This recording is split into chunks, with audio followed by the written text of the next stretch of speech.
Belinda Balluku, zëvendëskryeministre dhe njerësh ministre e infrastrukturës dhe energjisë, është në nënhetim nga SPAK për shkelje të barazisë në tendera. Ajo është thirrur të paraqitet në prokurorinë e posaçme e shoqëruar nga një avokat për t'i komunikuar. Akuzat thirrjes së parë që të paraqitej ditën e hënë, ajo nuk ju përgjigj pasi ndodhej jashtë vendit.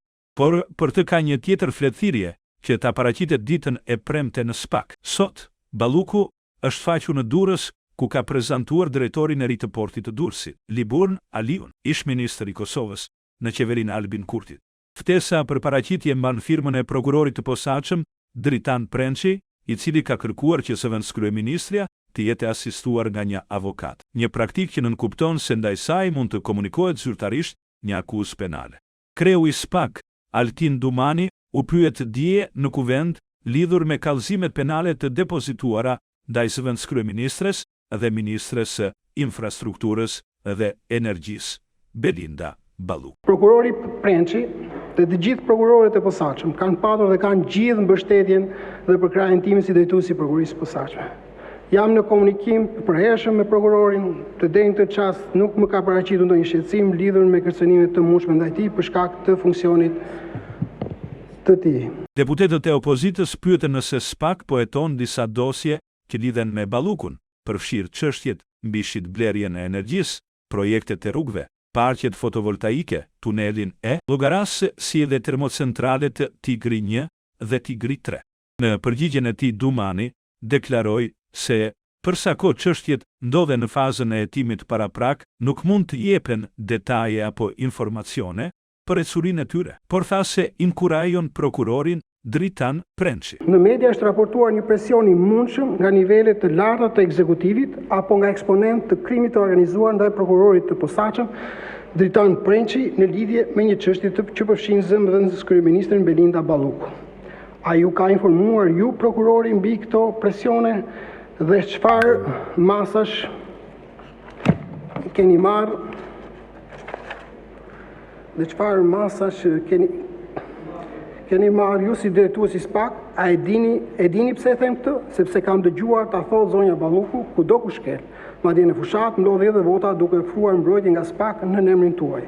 Por me siguri ju këtë nuk e keni dëgjuar dhe nuk keni faj se s'keni qenë në terren as ju dhe prokurorët e caktuar për qarkun fier.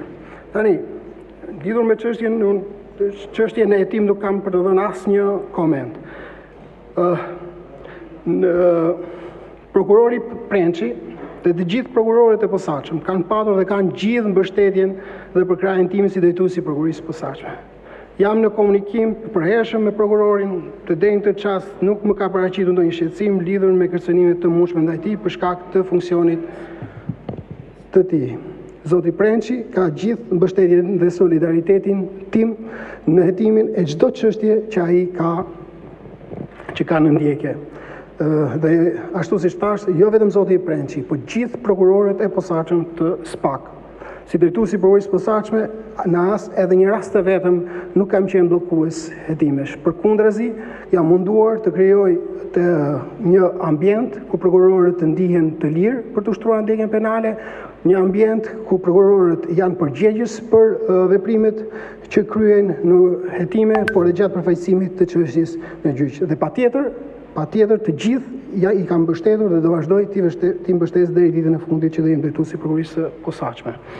Tjetra është zoti Balliu, në këtë vështrim për zonjën Balluku ka disa kallëzime penale në SPAK që nga shitblerja e energjisë tek rrugët, të ndërtimi i parqeve fotovoltaike tek tuneli i Llogaras apo tek termocentralet anije Tigri 1 dhe Tigri 3.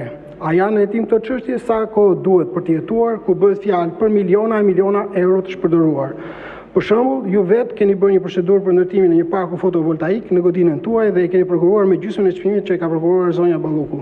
Tani kaq të vështira janë këto çështje sa SPAK i duhen disa vite për të jetuar. Për shembull, çfarë ka kaq të vështirë për të hetuar tek Tigri 1 dhe Tigri 3? Ku vetë kompania raporton në Amerikë se që ka fituar një tender në Shqipëri, ndërkohë që tenderi në Shqipëri nuk është realizuar ende dhe procedura bëhet disa muaj pasi është deklaruar në Amerikë. Siç thash, sa kohë që janë çështje në hetim parapraku nuk mund të jap asnjë lloj të dhëne apo informacioni lidhur me ju me sa pyesni ju zoti Balliu. Tjetër është që koha. Patjetër që koha është e rëndësishme në hetimin e çështjeve penale, por ajo që prokurorët e posaçëm kanë parasysh në hetimin e procedimeve penale që kanë në ndjekje është respektimi i kodeve të procedurës penale që parashikon afatet e hetimit.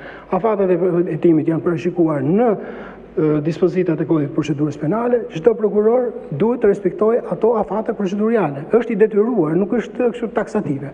Dhe sa kohë që çështjet janë brenda afateve proceduriale, atëherë ne patjetër edhe unë të isha në vendin tuaj do më duhej një kohë shumë e gjatë, por ama duhet marrësh konsiderat rëndësinë e çështjes, specifikën e hetimit të çështjeve, ngarkesën e prokurorëve, që kanë shumë çështje prioritizimi i çështjeve e tjerë. Por, sa kohë që janë brenda afateve proceduriale të parashikuar në kodin e procedurës penale, patjetër që unë nuk mund të them që janë zvarritur këto çështje.